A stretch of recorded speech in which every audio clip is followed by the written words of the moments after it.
না আসলে দেখেন 7 উইকেট যাওয়া মানে কি আরো আরো 3টা উইকেট, আর যেহেতু আমরা টার্গেট দিচ্ছি দ্যাট মিন্স এক একটা রান খুব ইম্পর্টেন্ট। দেখেন হাসান কিন্তু 58 বল খেলছে। ওয়ালটন আবারও মিলিনিয়ার অফারে ওয়ালটন ফ্রিজ কিনে আপনিও হয়ে যেতে পারেন মিলিয়নিয়ার।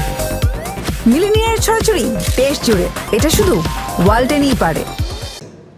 37 রান করছে, মানে 37 রানের একটা পার্টনারশিপ হয়েছে আমাদের, ওটার মধ্যে যদি হাসানও 37 রান করে আমার কোনো সমস্যা নেই, কিন্তু আমরা যেহেতু টার্গেট দিচ্ছি তো আমার প্ল্যানটাই ছিল, কারণ ওরা প্রথম থেকে আমাকে একদম অ্যাটাক করেই নাই, যখনই হাসান আসছে তখন সব কিছু ছেড়ে দিছে।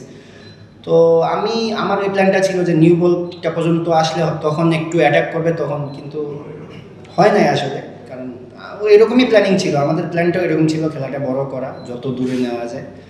হয় নাই, বাট হ্যাঁ এইরকমই প্ল্যান ছিল। আমি আসলে একদম সিম্পল থাকার চেষ্টা করি, এই কথাগুলো আগেও বলছি যে অল অ্যাবাউট মাইন্ডসেট, যে বলেই খেলি জাস্ট ওইটা নিয়ে প্রিপারেশন থাকে।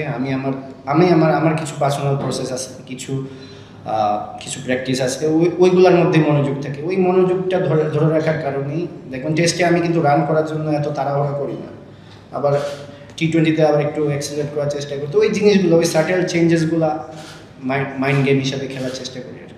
ডাউন তো আমার এক ডাউন আগানো হয়েছে অলরেডি আসলে, তো সেই ক্ষেত্রে এইগুলো নিয়ে আসলে এত চিন্তা করার কিছু নেই। যদি ব্যাটাররা বড় রান করে সেই ক্ষেত্রে দেখবেন আমার সেকেন্ড নিউ বলের পরেও ব্যাটিংয়ে যাইতে হইতে পারে। সো কলাপস হয়েছে এই জন্যই হয়তো আগে ব্যাটিংয়ের সুযোগ হয়েছে, কিংবা টেলেন্ডারদের নিয়ে ফাইট করতে হয়েছে। টেলেন্ডারদের সাথে তো আমি ডোমেস্টিক থেকে এভাবে ক্রিকেট খেলে অভ্যস্ত, এজ গ্রুপ, কারণ ডোমেস্টিকেও আমি 7 নম্বরে ব্যাটিং করতাম, 6-এ ব্যাটিং করতাম, তো এইরকমভাবে খেলে অভ্যস্ত আর কি। তো এই প্র্যাকটিসটা আগে থেকে ছিল।